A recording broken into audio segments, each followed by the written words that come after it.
Halo geng, apa kabar kalian semua? Semoga kabar kalian sehat selalu dan makin ditambahkan rezekinya, oke? Dalam kesempatan kali ini, mari kita bahas film action asal Korea Selatan nih. Menceritakan tentang misi para agen rahasia menangkap seorang buronan paling berbahaya.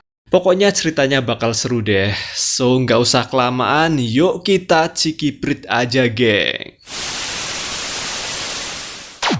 Awal kisah berlatar di Seoul, Korea Selatan. Di sebuah gerbong kereta bawah tanah, seorang agen rahasia Korea Selatan berstatus magang bernama Yunju ditugaskan untuk mengawasi gerak-gerik seorang pria berkacamata di gerbong kereta itu. Sembari mengawasi, dia sempat mengecek jam tangannya dan merekam suasana gerbong kereta dengan ingatan yang super tajam.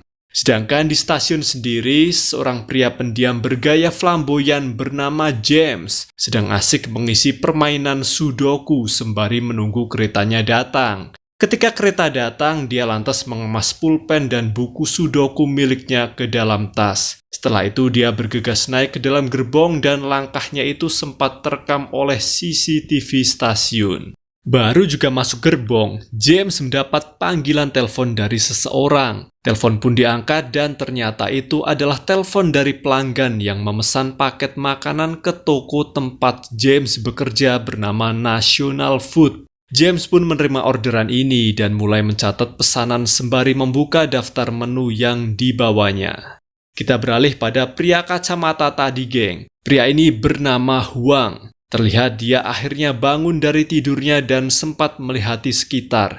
Dia pun bangkit dan sengaja menjatuhkan koran yang dibawa. Ketika beranjak dari tempat duduknya, justru Huang tak sengaja menabrak seorang wanita yang melintas di gerbong. Barang bawaan wanita ini pun jatuh berserakan. Meski Huang sempat meminta maaf, tetapi si wanita terlanjur kesal dan memakinya. Kemudian wanita tersebut mengambil barangnya yang jatuh dan pergi berlalu. Di sini Yunju tidak lengah, geng, dan terus mengawasi Huang sembari mengamati semua kejadian di gerbong tentunya. Tak lama koran yang dijatuhkan Huang tadi diambil oleh seorang pemuda untuk dibaca. Kemudian Yunju yang sedang berkonsentrasi tak sengaja tersenggol oleh James yang melintas di gerbong sembari teleponan. Namun Yunju tetap fokus pada targetnya, yaitu Huang. Sesaat kereta sampai di stasiun, Huang keluar gerbong diikuti Yunju yang terus mengawasinya. Begitu keramaian stasiun sudah agak lowong, James juga ikut keluar gerbong untuk pergi ke arah lain. Masih pada Yunju, terlihat dia terus mengikuti Huang hingga keluar stasiun ya. Namun ketika Huang menyeberangi zebra cross, dia tiba-tiba berhenti dan berbalik arah. Hal tersebut membuat Yunju sedikit kikuk karena penyamarannya nyaris ketahuan. Meski begitu, Yunju tetap fokus dan kembali mengikuti target. Akibat kelemahannya tadi, hampir aja tuh Yunju kehilangan jejak. Dia lantas mengejar dengan nekat menyeberang jalan raya yang begitu padat kendaraan saat itu. Kita beralih sejenak di sebuah gedung parkiran nih, geng.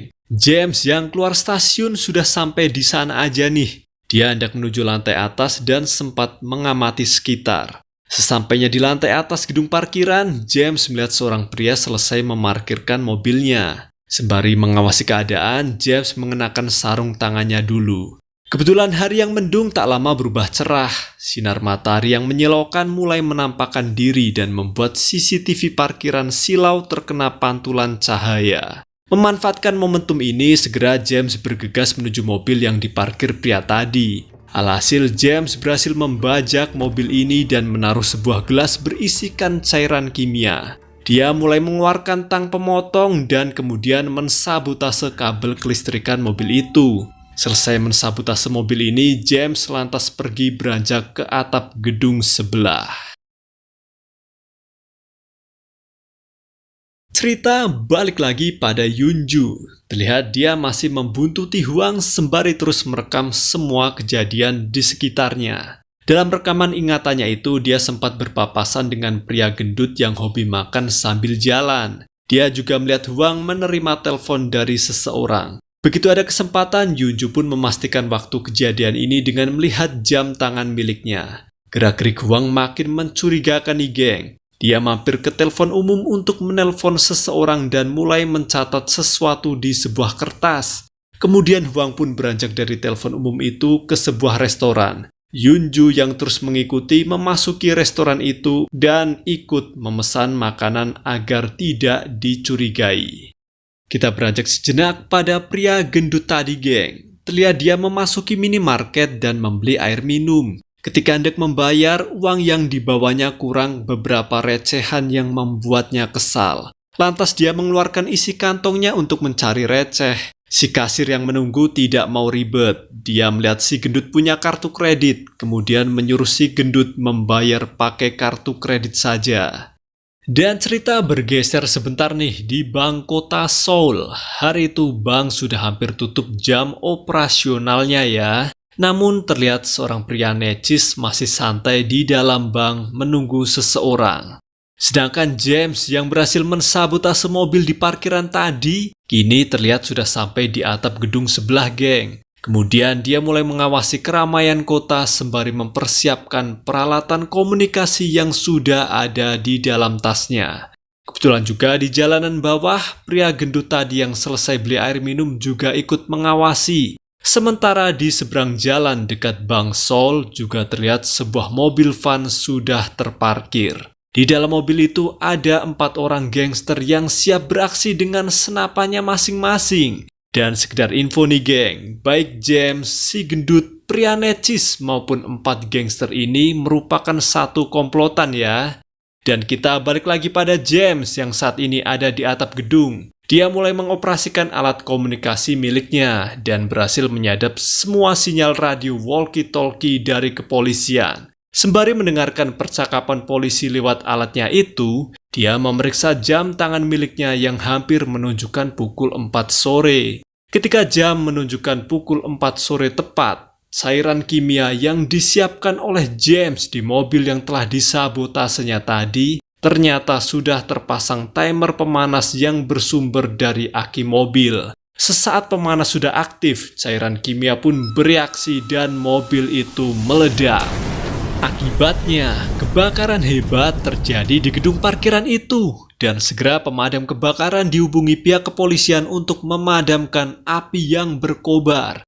Memanfaatkan pengalian isu ini, segera James menyuruh timnya untuk beraksi dan beraksilah 4 anak buahnya yang ada di dalam mobil van mengenakan topeng memasuki Bank Seoul. Di dalam bank itu mereka disambut pria necis yang dari tadi sudah menunggu. Dia merupakan bagian dari tim ini, geng. Para perampok ini dengan cekatan mengamankan semua memori CCTV bank. Kemudian mereka menyuruh karyawan bank untuk membukakan brankas besi. Berhasil memasuki ruang brankas, pria necis yang sudah mencatat nomor loker target curian mereka di lengannya, segera membongkar loker tersebut dengan bor listrik yang sudah disiapkan.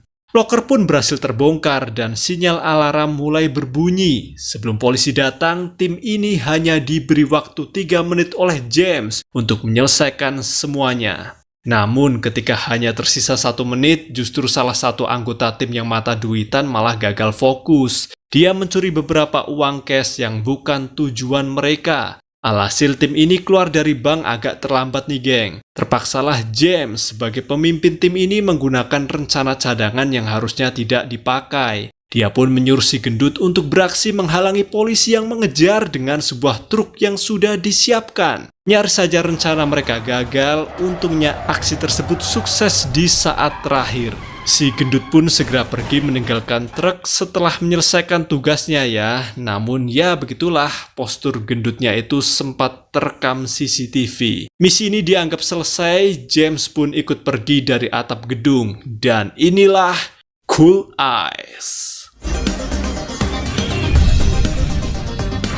Sedangkan di restoran sendiri, terlihat Huang selesai menerjemahkan sebuah kode rahasia. Dia lantas lanjut sarapan, habis sarapan Huang minum obat. Kemudian dia yang sedari awal curiga sedang diawasi, lantas menghampiri Yunju yang duduk tak jauh darinya. Huang menuduh kalau Yunju telah menguntitnya dari stasiun. Awalnya Yunju mengelak, namun pada akhirnya dia mengaku telah menguntit Huang. Kemudian Huang memberi skor penilaian pada Yunju mengenai keterampilan mengintainya tadi. Dan terungkaplah ternyata aksi pengintaian Yunju ini adalah bagian dari program magang seorang agen rahasia. Sekedar info nih geng, Huang ini adalah agen rahasia senior dengan kode name Eagle. Huang kemudian menyuruh Yunju menjelaskan semua detail yang terjadi selama dia menguntitnya. Maka Yunju mulai melakukan kilas balik secara detail pergerakan Huang dari kereta hingga berakhir di restoran itu. Semuanya berhasil dijelaskan Yunju secara detail tanpa ada yang terlewatkan. Dari kejadian Huang menabrak wanita di gerbong serta menjelaskan detail perawakan si wanita tersebut, hingga sosok yang mengambil koran milik Huang yang terjatuh, yaitu seorang pemuda usia 20 tahunan dengan detail perawakan yang disebutkan. Ujian pengintaian Yunju ini dinilai berhasil oleh Huang. Kemudian Huang menjelaskan tujuannya merekrut Yunju sebagai agen rahasia karena saat ini dia sangat butuh sosok jenius yang mampu mengingat segala kejadian di sekitarnya. Dia diketahui mempunyai bakat sejak lahir yaitu mampu mengingat segalanya alias manusia dengan ingatan super. Tercatat bahwa Yunju ini adalah salah satu murid berbakat di Akademi NIS alias Badan Intelijen Korea Selatan. Yunju dinyatakan lulus oleh Huang dan dia diberi beberapa koreksi. Koreksi dari Huang menilai bahwa kebiasaan Yunju mengetukkan jari saat mengingat sesuatu sebagai indikasi masalah kejiwaan. Setelah menyatakan Yunju lulus ujian, Huang pun meninggalkan secari kertas sebelum dia pergi. Lantas, Yunju yang penasaran kemudian mengarsir kertas itu dengan pensil dan tertuliskan bahwa dirinya lulus ujian geng. Dia bisa mulai bekerja secara resmi sebagai agen rahasia besok hari. Lanjut malamnya di sebuah lahan kosong pinggir dermaga. Tim perampok sedang sibuk menyiramkan bensin ke mobil dan alat-alat lain yang mereka gunakan untuk merampok tadi ya. Tak lama James datang ke tempat itu dan langsung menghajar anak buahnya yang serakah saat proses perampokan tadi. Hebatnya hanya bermodal selotip, James mampu mengunci anak buahnya itu hingga tak mampu bernafas. Kemudian James melemparkan stopwatch untuk mengukur seberapa kuat anak buahnya ini bertahan hidup. Sembari menunggu anak buahnya sekarat, dia memimpin proses pembakaran barang bukti perampokan tadi. Dan ketika stopwatch-nya berhenti, James yang merasa kasihan akhirnya mengampuni nyawa anak buahnya. Dia membuat lubang nafas di selotip yang membungkus wajah anak buahnya itu. Kemudian anak buah lain yang ketakutan akhirnya memberikan koper hasil rampokan hari ini pada James. Tak lama James yang masih emosi langsung pergi dari sana. Usai urusan di pelabuhan beres, James mampir di sebuah toko kecil bernama National Food nih geng.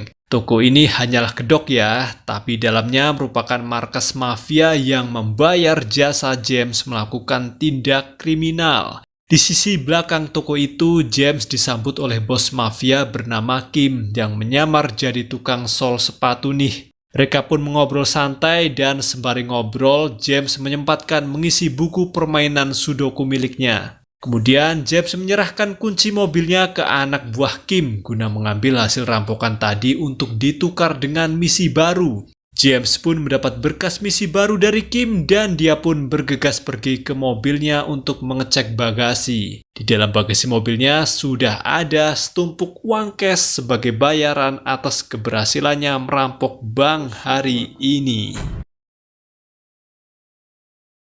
Kita beralih di markas NIS alias Badan Intelijen Korea Selatan. Huang yang baru sampai di markas langsung memimpin timnya untuk mencari jejak pelaku perampokan hari itu. Dia menyuruh anak buahnya mengecek kembali rekaman CCTV parkiran yang meledak.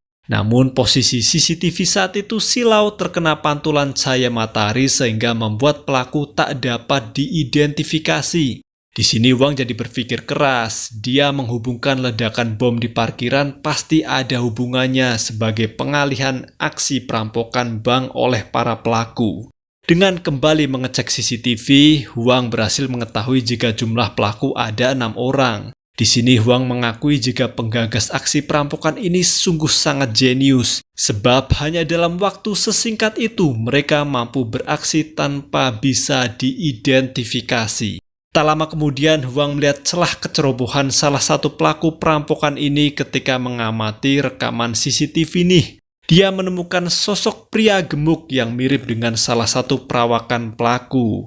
Bermodal rekaman CCTV, tim NIS berhasil mengidentifikasi wajah si gemuk yang ternyata pernah mampir di sebuah minimarket sebelum beraksi. Bahkan dia teledor waktu membeli minuman dengan membayar pakai kartu kreditnya. Lanjut esoknya, akhirnya pagi itu Yunju resmi bertugas. Dia menuju markas NIS dan diberi ID card oleh resepsionis sebagai anggota baru. Kemudian Yunju lanjut masuk ke dalam menemui Huang. Bersama Huang, Yunju diajak menemui komandan NIS bernama Hyun di ruangannya. Huang pun menyerahkan dokumen berisikan biodata Yunju untuk dievaluasi oleh sang komandan. Dalam dokumen itu tertulis semua keterampilan Yunju sebagai agen rahasia dengan nilai A+, kecuali kebiasaan panik sindromnya ya. Di sini Hyun akhirnya memberikan Yunju kode name agen rahasia miliknya. Yunju akan dijuluki Babi. Usai mengevaluasi biodata Yunju barusan, Hyun lanjut memimpin rapat membahas si gendut, salah satu pelaku perampokan yang berhasil teridentifikasi kemarin. Rapat selesai, Huang lanjut berdiskusi dengan timnya untuk membahas hal tersebut. Dalam diskusi ini, tentunya Yunju disuruh memperkenalkan diri pada rekan lain ya. Dia juga dikenalkan pada rekan lain yang berkode name monyet, ular, rakun, ayam, dan tupai. Setelah itu mulailah mereka bergerak melacak si gendut di sekitaran kota, sedangkan Hyun sendiri akan terus memantau dari markas pergerakan anak buahnya ini. Dalam misi pelacakan tersebut, tugas pertama Yunju hanyalah mendampingi Huang selaku ketua tim di dalam mobil monitoring sembari menyusun strategi untuk pergerakan rekan lain di lapangan. Ada yang pura-pura menyamar jadi pejalan kaki, jadi supir taksi, dagang kaki lima, dan kurir paket. Namun sampai malam tiba, tim pengintai belum berhasil menemukan si gendut di jalanan kota. Karena kebetulan malam itu suasana kota sudah cukup senggang, Huang pun memperbolehkan timnya untuk istirahat sejenak. Memanfaatkan waktu istirahat ini, Yunju pun pamit ke toilet. Di toilet, Yunju yang kebelet pipis lupa mematikan mikrofonnya dan suara kencingnya didengar rekan-rekan lain. Ini sungguh hiburan di dalam sebuah ketegangan misi tersebut, geng. Lanjut esoknya pada James. Pagi itu dia menuju toko National Food untuk mengkonfirmasi misi selanjutnya. Kemudian dia lanjut ke ruang belakang untuk menyusun strategi. Hari itu dia memetakan lokasi yang akan ditargetkan, terutama letak CCTV. Strategi selesai disusun, James pun siap beraksi dengan batas waktu yang telah diperhitungkannya. Menjelang malamnya, si gendut mulai kelaparan nih dan mengawasi sekitar sebelum keluar dari persembunyiannya. Dia bahkan sempat mengambil poster di pinggir jalan sebelum memantapkan langkah menuju minimarket. Kebetulan malam itu di dalam mobil monitoring, Yunju yang sedang siaga penuh melihat ada sosok gendut lewat di samping mobil mereka sambil makan sosis dan main HP. Tim pengintai pun sigap bergerak memastikan bahwa itu adalah target mereka, geng. Namun setelah dicek oleh agen tupai, ternyata dia hanyalah warga sipil yang kebetulan berperawakan gendut. Setelah kegagalan ini, Huang pun coba menghibur Yunju yang salah mengidentifikasi orang barusan. Dia memaklumi setiap manusia pasti pernah melakukan kesalahan, meski dia punya kekuatan ingatan super sekalipun seperti Yunju. Kemudian Huang pun menceritakan pada Yunju proses pengintaian seperti ini. Jika memang beruntung, mereka bisa menemukan target dalam waktu cepat. Namun jika pas apes, bahkan proses mengintai seperti ini bisa berlangsung selama berbulan-bulan. Beralih pada James lagi, masih malam yang sama, dia bersama timnya siap beraksi. Kali ini targetnya adalah mencuri dokumen penting di sebuah perusahaan besar. Dengan koordinasi yang tersusun rapi, mereka sanggup mengsabotase aliran listrik PLN di sekitaran gedung yang membuat pergerakan mereka tak terlacak bagai hantu. Dan hanya dalam 1 menit aksi mereka selesai, geng. Kemudian listrik pun kembali menyala sebelum polisi tiba di TKP. Namun ketika James hendak pergi karena menganggap misinya telah berhasil, dia merasa ada yang mengawasi dari kejauhan. Diteroponglah gedung-gedung sekitar dan James melihat seorang pria mengawasinya dari bangunan gedung sebelah menggunakan kamera. James pun menandai pria tersebut di mana dia tinggal dan mendatangi tempat tinggal pria ini. Dengan santai, James pura-pura bertamu ke apartemen pria ini dan ketika dibukakan pintu, James segera menginterogasinya. "Apa kau tinggal sendirian, Bung?" "Iya, Om. Saya tinggal sendirian, Om." Mendengar kesaksian bahwa pria ini hanya tinggal sendiri, maka dengan leluasa James menghabisi pria tersebut hanya menggunakan pulpen layaknya John Wick. Dan sebelum James pergi, tak lupa dia mengambil kamera pria tersebut untuk dihancurkan. Kita beralih di markas NIS. Komandan Hyun ditelepon atasannya nih geng. Dia dimarahi karena hampir dini hari timnya belum berhasil mendapatkan kemajuan yang berarti. Usai dimarahi atasannya itu, Komandan Hyun pun emosi dan banting-banting telepon kantor. Kemudian dia menyuruh timnya yang ada di lapangan untuk kerja lebih fokus lagi. Sedangkan di mobil monitoring sendiri, dari kejauhan Hwang melihat dua preman hendak menodong warga. Tak lama Yunju yang selesai dari toilet melihat kejadian yang sama. Hwang pun menyuruh Yunju untuk mengabaikannya agar penyamaran mereka tak terbongkar. Dia juga menjelaskan sudah menghubungi polisi untuk menyelamatkan warga yang ditodong barusan. Namun Yunju tetap ngeyel nih. Dia yang melihat kejadian ini dari dekat menganggap jika korban tidak akan bertahan sebelum polisi datang. Meski sudah diperingatkan, namun Yunju tetap menolong korban penodongan ini geng. Terpaksalah Hwang ikut membantu dan menyeret Yunju kembali ke dalam mobil sebelum polisi tiba.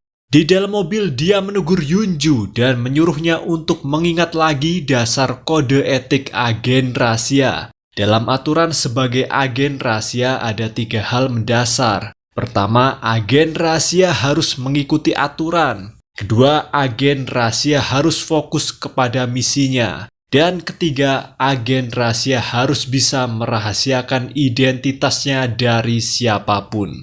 Di sini Hwang pun menjelaskan sebagai agen rahasia bahkan jika ada warga sipil mati di dekat kita sekalipun, seorang agen rahasia harus tetap mengabaikannya dan fokus pada misi. Setelah dijelaskan aturan dasar agen rahasia ini, Hwang pun meninggalkan Yunju sendirian di parkiran untuk merenungkan kesalahannya itu.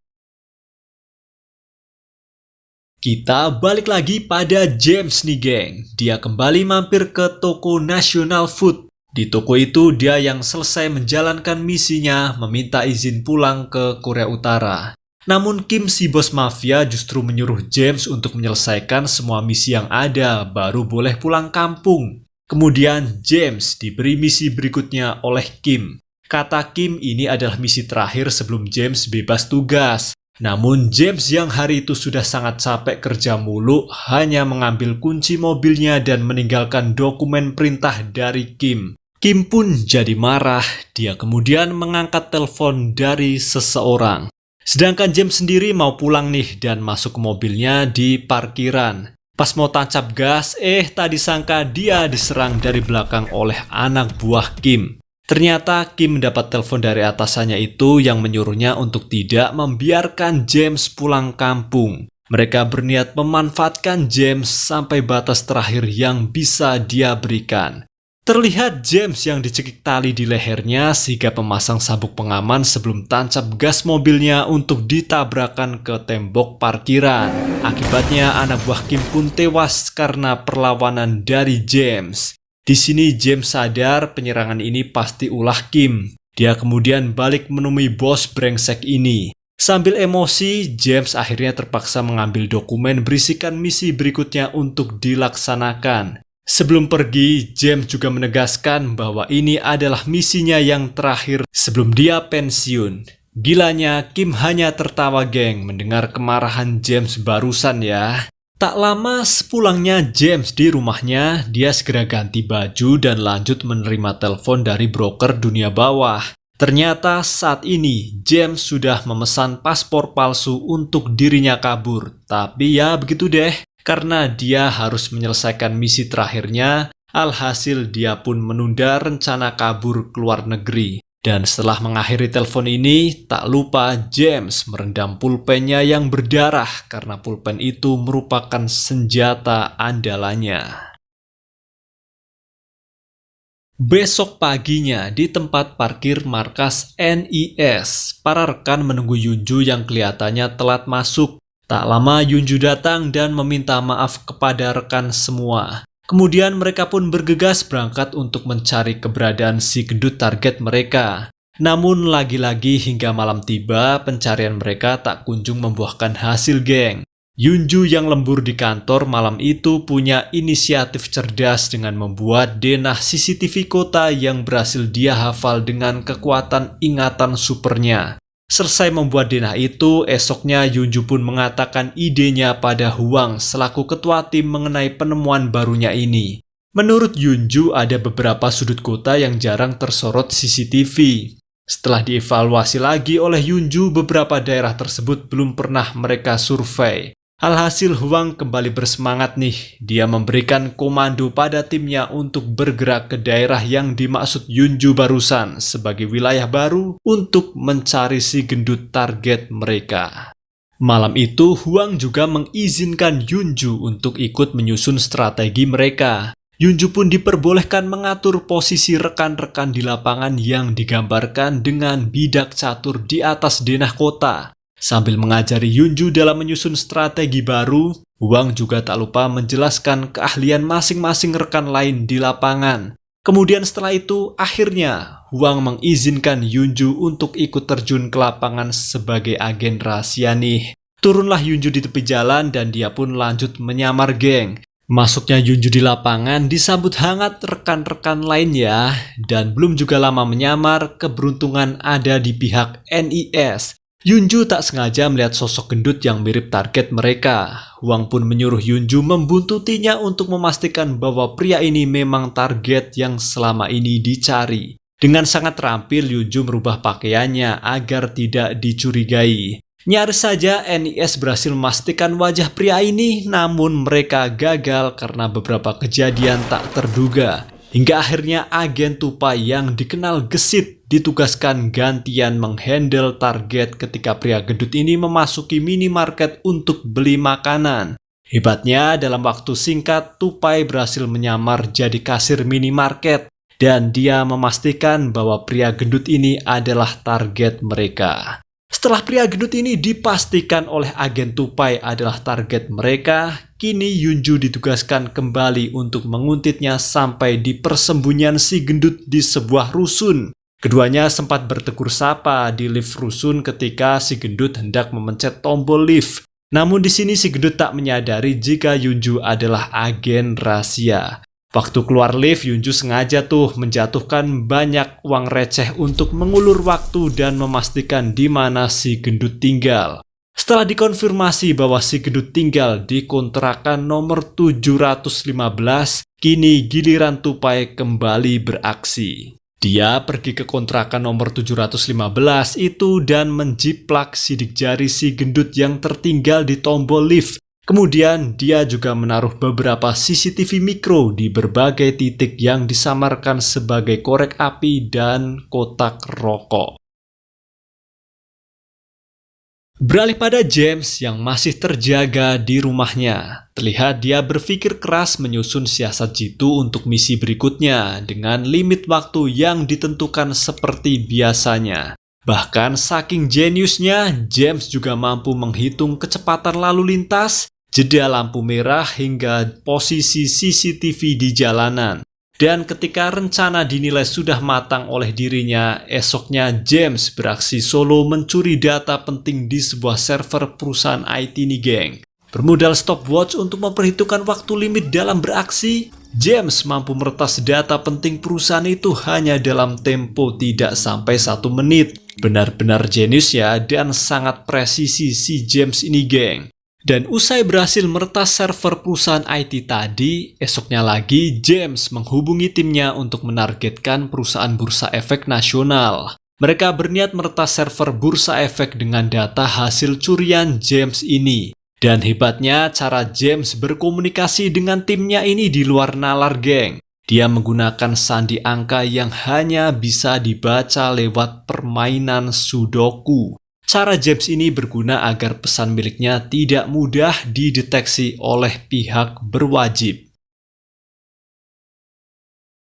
Kita beralih pada tim NIS. Pagi itu Hwang dihubungi Hyun komandannya untuk bertemu di sebuah apartemen. Singkatnya, mereka bertemu di tempat yang sudah dijanjikan dan di sana ternyata telah terjadi pembunuhan. Korbannya adalah penghuni apartemen yang diketahui berprofesi sebagai fotografer jalanan geng. Setelah diautopsi, kata tim forensik, korban tertusuk di bagian vital. Korban tewas akibat pembuluh darah arteri di leher dan jantung putus oleh benda seukuran pulpen. Hwang yang ikut hadir di TKP juga melihat bekas stand kamera korban yang diletakkan di dekat jendela. Dia menyadari pasti korban pernah tak sengaja memotret seseorang yang berbahaya di atap gedung sebelah. Makanya dia dibunuh dengan keji seperti ini. Malamnya kita beralih pada Yunju. Dia yang terus mengawasi lewat CCTV yang menyorot kontrakan rusun nomor 715. Lihat si gendut buang sampah di depan pintu. Agen ular yang berpura-pura sebagai tetangga si gendut diperintahkan mengambil sampah itu untuk diletakkan di tempat sampah.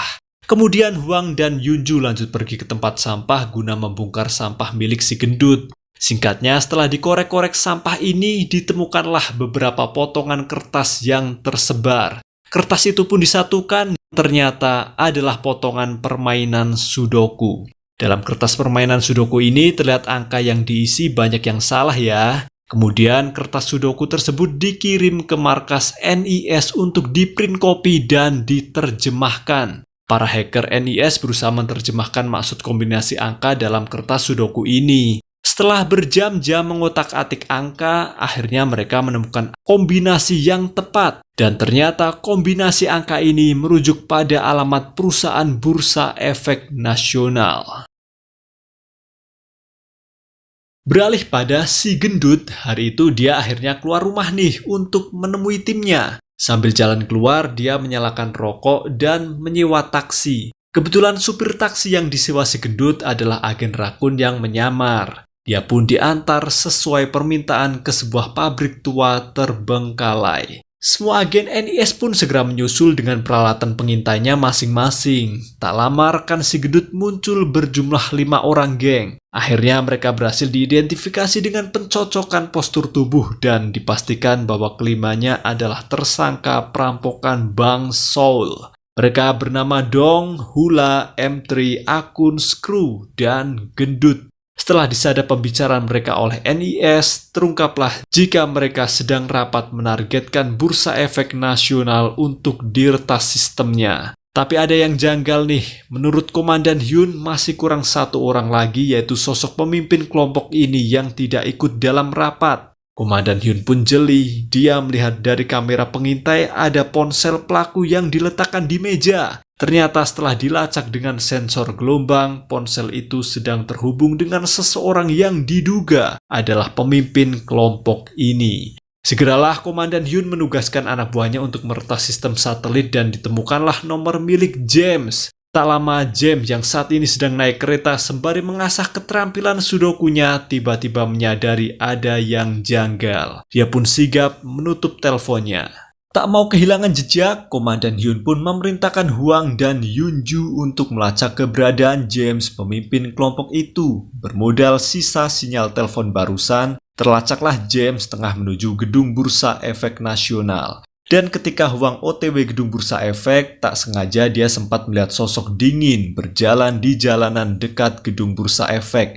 Namun Hwang tidak sadar jika itu adalah James target yang dia cari. Sesampainya di jalanan dekat gedung Bursa Efek, baik Hwang dan Yunju pun berpencar guna menemukan James. Dan ternyata James yang mereka cari sudah berada di atap gedung yang berhadapan dengan gedung Bursa Efek untuk mengawasi keadaan.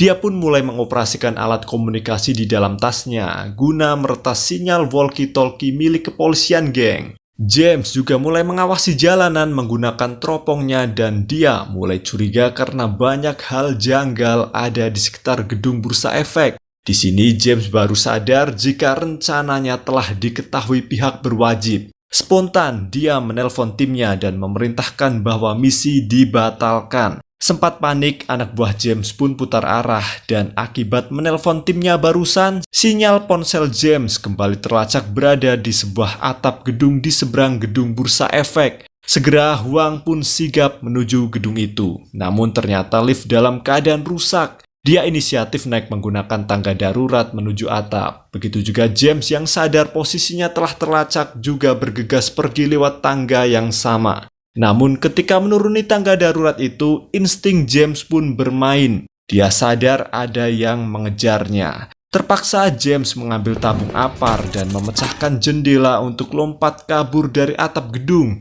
Meski sempat mengejar, Huang tak mampu melihat sosok James yang begitu gesit, geng. Bahkan CCTV jalanan pun juga tak mampu merekam sosok James. Sedangkan di markas NIS, Komandan Hyun memerintahkan semua anak buahnya yang sudah bersiap di lapangan untuk memblokir seluruh jalanan menggunakan portal, ranjau ban, dan juga menghentikan semua lalu lintas. Singkatnya, 2 tersangka tewas dan 4 lainnya yang berusaha kabur tertangkap oleh petugas setelah melakukan perlawanan sengit, geng. Sementara itu, Huang dan Yunju sendiri terlihat masih mengejar James yang mampu berbaur di tengah keramaian taman kota. Di sini, Komandan Hyun punya ide kreatif nih. Dia coba menghubungi nomor ponsel milik James yang sudah terlacak tadi. Komandan Hyun menyuruh Huang dan Yunju bersiap. Siapapun yang mengangkat telepon di taman itu akan ditandai. Dan singkatnya, ada beberapa orang yang waktu itu kebetulan sedang menelpon. Di sini tugas Yunju untuk mengidentifikasi semua orang yang sedang mengangkat telepon di taman itu dengan menggunakan ingatan supernya ya. Terlihat 5 orang sedang menelpon di taman dan salah satunya pasti adalah target mereka.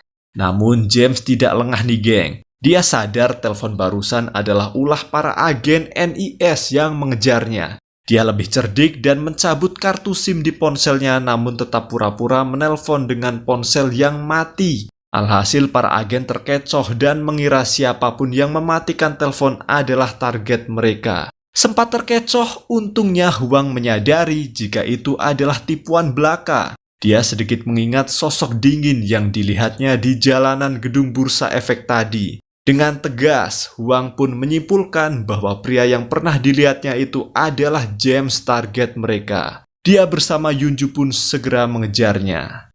Meski posisinya sudah ketahuan, James tetap tenang nih, geng, dan membuang ponselnya begitu saja. Bahkan dia sempat melihat siaran berita di TV pinggir jalan kalau anak buahnya telah tertangkap. Singkatnya, James yang berjalan di gang sempit sekilas melihat bayangan Huang di pantulan cermin. Dia pun sempat berhenti untuk menoleh, namun ternyata tidak ada yang mencurigakan. Di sini Huang yang sadar bahwa wajahnya telah dikenali James kemudian memerintahkan Yunju untuk gantian yang mengikuti target. Namun karena pergerakan James yang begitu gesit membuat Yunju tertinggal jauh di seberang jalan. Alhasil ikut membantu agen Tupai yang saat itu kebetulan sedang menyamar jadi polisi lalu lintas gantian beraksi, geng. Sayangnya dia terlalu gegabah dan menghentikan James begitu saja. Dia juga terlalu vulgar menanyakan identitas James. Mumpung pakai seragam jadi merasa aman si agen Tupai ini. Tapi James mah bukan lawan sembarangan ya. Dia sempat mengawasi sekitar dengan sudut matanya dan menyadari bahwa jalanan itu tidak cukup banyak CCTV. Gerak cepat, James menghujamkan pulpennya ke leher Tupai dan segera cabut pergi. Akibatnya, agen Tupai pun roboh bersimbah darah, geng. Pembuluh arterinya putus dan Yunju menghampiri untuk menolongnya. Dalam keadaan ini, hanya Yunju yang bisa mengejar James. Dia pun diperintahkan Komandan Hyun untuk mengejar target. Namun di sini Yunju sadar jika pendarahan agen Tupai tidak ditekan dengan tangannya, maka rekannya ini akan tewas. Alhasil Yunju mengabaikan perintah sang komandan dan memilih menekan pendarahan agen Tupai sembari menunggu ambulans datang. Terpaksa Huang yang menyusul segera mengejar James, namun ternyata target telah lolos, geng. Lanjut malamnya di rumah sakit, agen Tupai dilarikan ke UGD dan sedang menjalani operasi. Di sana ikut menunggu Huang dan Yunju di lorong rumah sakit. Tak lama dokter keluar ruang operasi dan menyatakan bahwa nyawa agen tupai tak bisa diselamatkan. Kita beralih pada Kim, si bos mafia. Dia yang sudah tahu dari berita lokal kalau misi yang diemban James telah gagal, menerima telepon dari atasannya dan meminta izin. Kemudian Kim lanjut menelpon James setelahnya. Dia menyuruh James untuk mampir sebentar ke tempatnya ya. Saat James tiba di gang menuju tempat Kim bersembunyi, ternyata itu adalah jebakan geng. Di sana sudah menunggu anak buah Kim yang siap membunuhnya karena James dianggap sudah tak berguna lagi.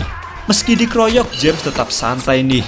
Bahkan dia mampu membantai musuh sebanyak itu hanya bermodal pulpen andalannya. Setelah berhasil membantai para cecunguk ini, giliran James menghampiri Kim di markasnya itu. Di markas, James dengan cepat menghujamkan pulpen miliknya dengan akurasi tingkat tinggi ke leher dan jantungnya Kim. Alhasil Kim, si bos mafia ini pun tewas terkena serangan James barusan. Balik ke rumah sakit lagi, Huang dan Komandan Hyun ikut berduka atas kematian agen tupai di ruang jenazah.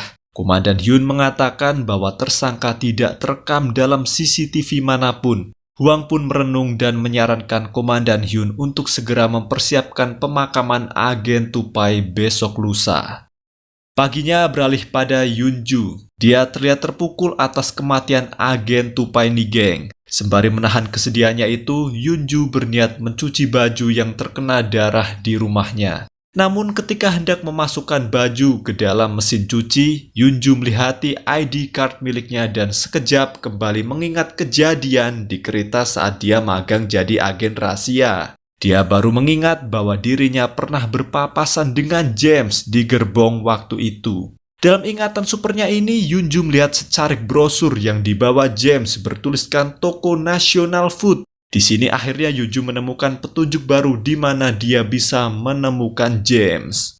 Lanjut pada James. Pagi itu dia bersiap kabur ke luar negeri untuk menghilangkan jejak geng. Sebelum kabur, dia menyempatkan kembali ke Toko Nasional Food untuk mengambil beberapa barangnya yang tertinggal. Kebetulan hari itu hujan turun deras dan ternyata Yunju berhasil melihat James. Sebelum bergerak lebih jauh, Yunju sempat mengirim pesan pada Huang jika dirinya menemukan target. Sedangkan Huang sendiri terlihat sedang melamun di tengah guyuran hujan ya. Tak lama dia disapa anak buahnya yang menawari meneduh di dalam mobil monitoring. Di dalam mobil itu, Huang lanjut membuka ponselnya dan melihat pesan dari Yunju yang mengabarkan telah menemukan target. Spontan dia menyuruh anak buahnya untuk putar arah guna membantu Yunju.